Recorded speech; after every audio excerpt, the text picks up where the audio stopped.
출발 생생 인터뷰 시간입니다. 국무총리실의 김해공항 확장안 재검증 결과 발표가 임박한 가운데 오늘은 전 인천광역시장이자 동남권 관문공항 건설을 지지하고 있는 송영길 국회의원과 이야기를 나눠보는 시간 준비했습니다. 의원님 안녕하십니까? 네, 안녕하십니까? 네, 반갑습니다. 자, 어제 오전에 김해 신공항 건설 계획에 반대하고 안전한 공항을 염원하는 김해 돛대산 항공 참사 추모제가 열렸습니다. 의원님께서 이 추모사를 따로 발표하셨는데 우선 그 김해 돛대산 항공 참사 어떤 사고였는지부터 좀 말씀을 부탁드립니다. 네, 잘 알려진 것처럼 2002년 4월 15일, 지금부터 18년 전에 중국 민항기가 김해 국제공항에 착륙을 하는데 그때 비도 오고 시정이 좋지가 않았습니다. 그래서 이렇게 서클링, 유턴하듯이 서클링 착륙 허가를 받아서 이렇게 선회를 하던 과정에서 김해 국제공항 북쪽 돛대산 약 380m 고지에 충돌해가지고 탑승 인원 166명 중 129명이 사망한 참사가 발생했습니다. 네. 그래서 여러 가지로 지금 조사가 되고 물론 승무원의 그런 안전상 미비로 인한 추락사고로 결론이 났지만 주변에 장애물이 있고 원칙적으로 김해공항 주변이 위험하다는 것을 반증한 사건이기도 합니다. 네. 특히 이제 중국 조종사들은 우리나라 관제사와 의사소통이 원활하지 못한 면이 있거든요. 네.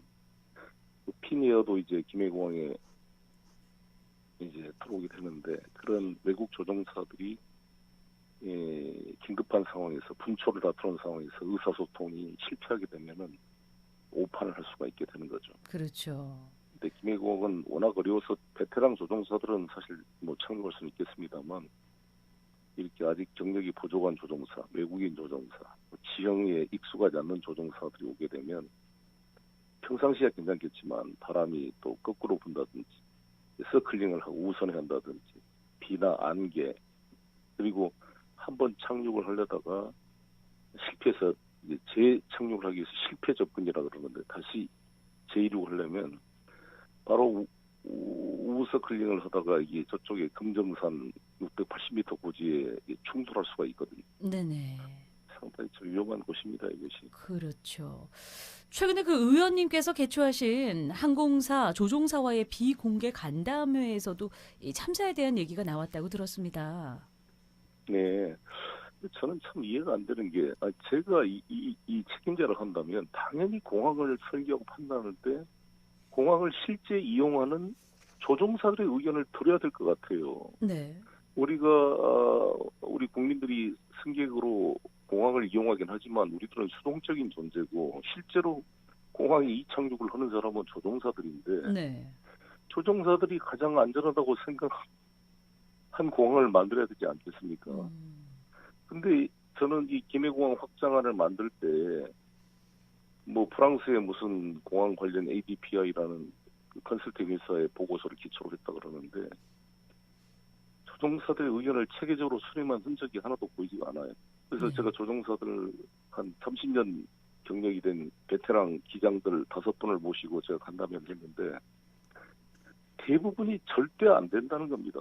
자기들 같은 전문적 그 베테랑 조종사라면 할 수는 있겠지만 항공기 사고라는 것은 잘 나지 않지만 한 번 나면 치명적인 거잖아요. 그렇죠. 그리고 이 김해공항은 모든 조종사들이 하시는 말씀이 산 밑에 있어가지고 전쟁 때 적의 포격으로부터 활주로를 보호하기 위한 군 공항으로 만들어진 것이지 이게 대형 여객기나 대형 화물기가 뜰 수 있는 공항이 아니다는 것이고 한번 킥다칠 같은 대형 비행기가 이제 이착륙할 때면 착륙할 때 쿵 하고 이제 랜딩 기어의 그 활주로에 최초로 이제 바퀴가 부딪히는 그 하중이 65톤 이상의 충격에 이 활주로가 버텨야 되는데 네. 이 김해공항 활주로는 연약 지반이어서 그런 747 같은 대형 비행기가 이제 착륙할 때 하중을 견딜 수가 없다 그럽니다. 그럼 다시 다 뜯어내고 보강 공사를 해야 되는데 네. 그럴 바에서 새로 만드는 게 낫죠. 그리고 김해공항은 가장 큰 문제가 제가 인천 아닙니까? 인천국제공항은 지금 활주로가 3개가 만들어져 있고 4개째 이제 추가 활주로가 공사 중인데 네. 다 11자로 돼 있어요. 아, 즉 예. 한쪽 방향으로 돼 있어서 충돌 위험이 없고 일정하게 이착륙이 되기 때문에 세계에서 가장 좋은 공항으로 조종사들이 인천공항 올 때마다 감탄을 한다고 합니다. 그렇군요. 그런데 김해공항은 지금 확장하는 V자로 11자가 아니라 V자로 김해시 쪽으로 뻗어가는 V자 활주로를 놓겠다는 건데 네. 일반 동시 이착륙도 되지도 않습니다. 예. 거의 가성비가 30~40%밖에 안 된다는 거예요. 이런 공항을 왜 만들려고 그런지 이해가 안 되고 특히 평강천을 매립해야 되기 때문에 여러 가지 문제가 있고 바로 그 옆에 에코시티가 지금 만들어질 계획인데 네. 에코시티에 입주하는 사람들의 소음 피해는 또 어떻게 할 것이며 김해 시민들이 소음 피해는 어떻게 할 것입니까? 그래서 더구나 또 공항 수요가 늘어나갈 때는 확장 가능성이 있어야 되는데 이거는 전혀 확장 가능성이 없어요. 김해공항은. 예. 그래서 이거를 동남권 신공항이라 말할 수 없고 그냥 동네 공항이고 이것은 호랑이를 그린다고 하면서 고양이를 그려놓은 것에 불과하다 이렇게 저는 생각합니다. 네. 어쨌건 이 동남권 관문공항 건설이 지역 문제로 지금 비화가 되면서 좀처럼 이제 이견이 좁혀지지 않는 상황이지 않습니까? 그래서 이번 달 말에 나올 총리실의 검증 결과 예측도 상당히 어려울 텐데 그래도 이제 여쭤볼 수밖에 없습니다. 의원님께서는 이 총리실의 검증 결과 조심스럽습니다만 어떻게 예측을 하십니까?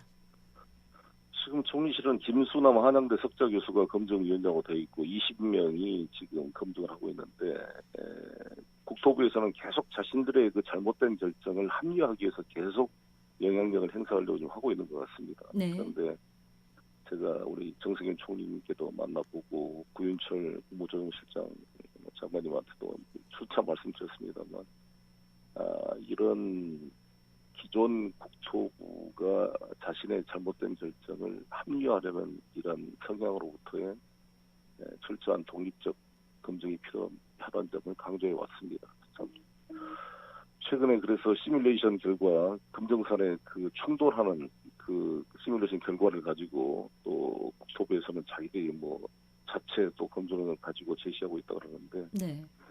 저는 국토부의 그러한 편견으로부터 좀 해방돼야 된다 이렇게 생각합니다. 네. 자, 마지막으로 이 질문의 답이야말로 동남권 관문공항이 왜 필요한지를 가장 잘 보여주는 대목이 아닐까 싶습니다. 의원님께서는 인천광역시장을 역임하셨고요. 지금은 인천 계양구 지역구 국회의원이신데 그 동남권 관문공항 건설을 누구보다 적극적으로 지지하고 계십니다. 그 이유는 뭘까요?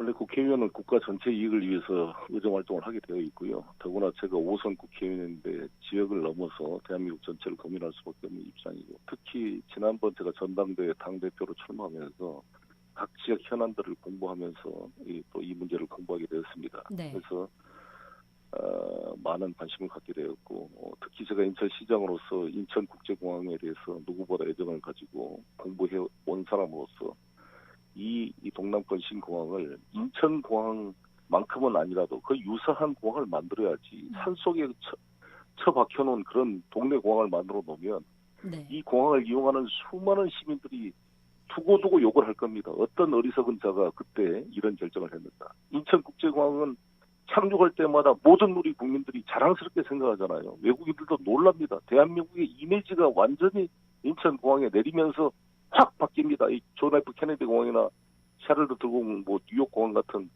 그런 낡은 공항에서 왔다가 이 멋있는 이 공항을 보면서 네. 대한민국의 위상이 올라가서 느끼게 되는데 이 김해 신공항 이 V자 활주로를 산속에 처박아 놓고 이거를 동남권 신공항이라 그러면 누가 믿겠어요. 이거는 두고두고 후배들의 욕을 얻어먹을 일이다.